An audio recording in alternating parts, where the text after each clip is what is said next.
Hi guys, welcome back to my channel. Thank you so much for clicking on this video. Before we get started, you know what to do. Make sure that you give this video a thumbs up and don't forget to subscribe.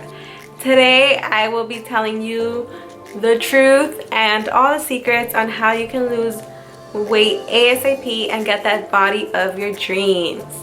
So first things first, I'm sorry, but I just totally lied to you, and I hope you stay with me here. Like, listen to this.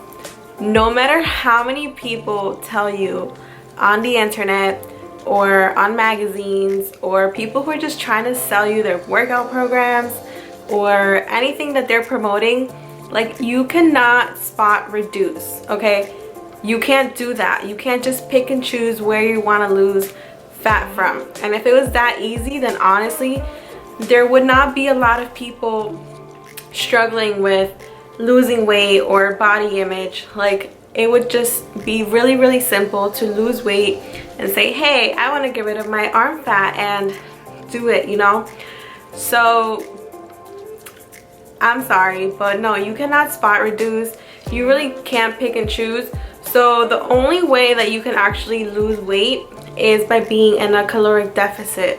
So what does this really mean? Being in a caloric deficit just means eating less calories than what your body is already burning. So eat less calories and you will eventually start to see some form of fat loss, which leads to weight loss. So the reason why I say it like that is because fat loss is completely different than weight loss. So losing fat is actually replacing fat with muscle, whereas losing weight can be from water weight.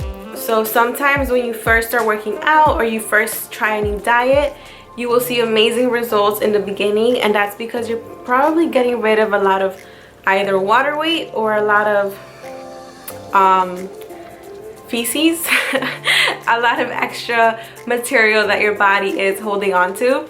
That's the nicest way I can possibly say that. There's a difference between losing fat and losing weight. So the way that you're going to make these numbers go down ultimately is by eating in a caloric deficit. And it's very important that you kind of have an idea of how many calories you're already eating. So if you're not seeing any progress, or you're about to start working out or about to start a new program, make sure that you kind of have an idea of how many calories you're already consuming. So I like to use my FitnessPal, and I don't have the paid version, I just have the free one because nobody got time for that. So even with the free version, you can still log in all your food, and I actually recommend that you track all your food for at least like a week or 10 days, just so you kind of have an idea of what you're constantly eating. And this will kind of help you see like where you need to make changes, where you could be making better eating choices, or what you can improve on.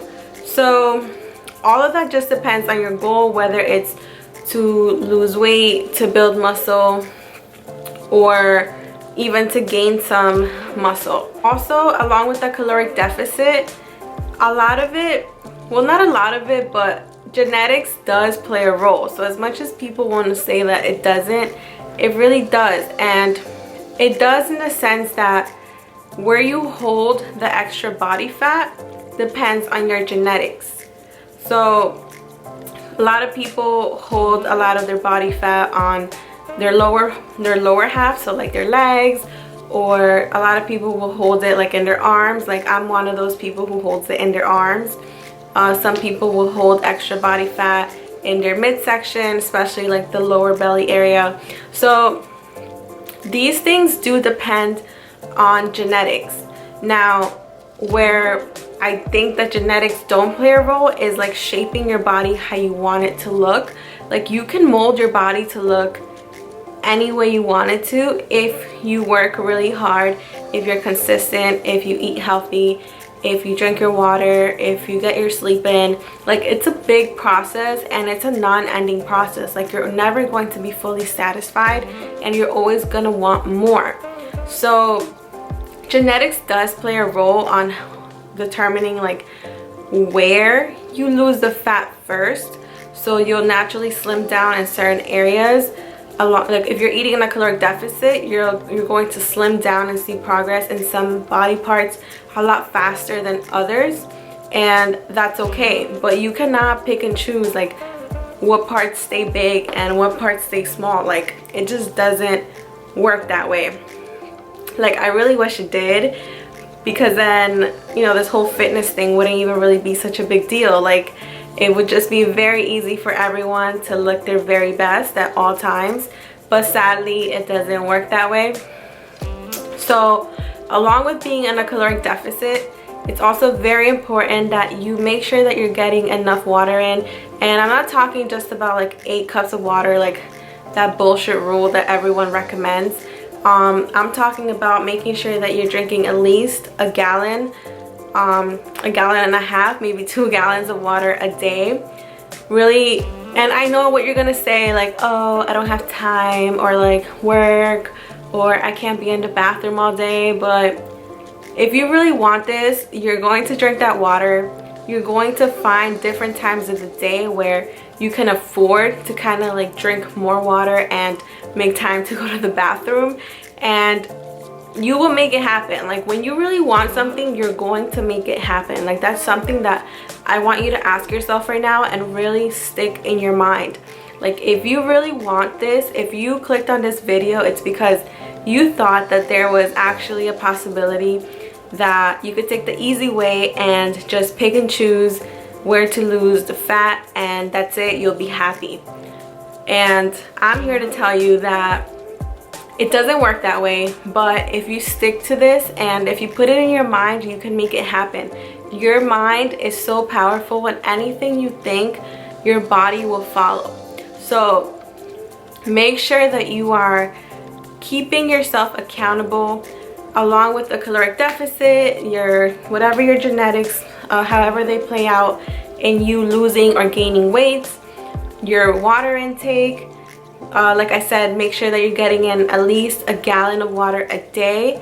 And the water mostly will help, one, by keeping you full. So if you're someone who likes to eat a lot, has a big appetite, or you give into cravings really easily, drinking a lot of water will keep you full.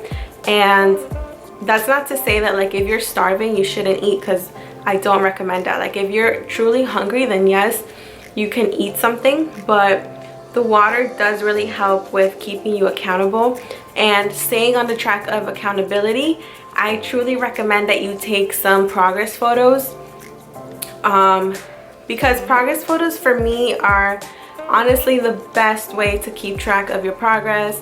Like the scale is nice and all to kind of give you an idea of where you're at, but it doesn't really determine how hard you've been working. So for example, myself, when I was trying to lose weight, I would get really happy when the scale would go down, like when the number would go down.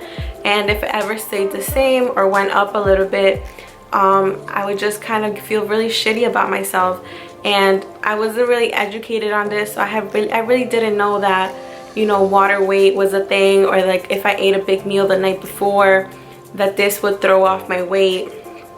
If I had a treat meal, not a cheat meal, we don't do cheat meals, we do treat meals.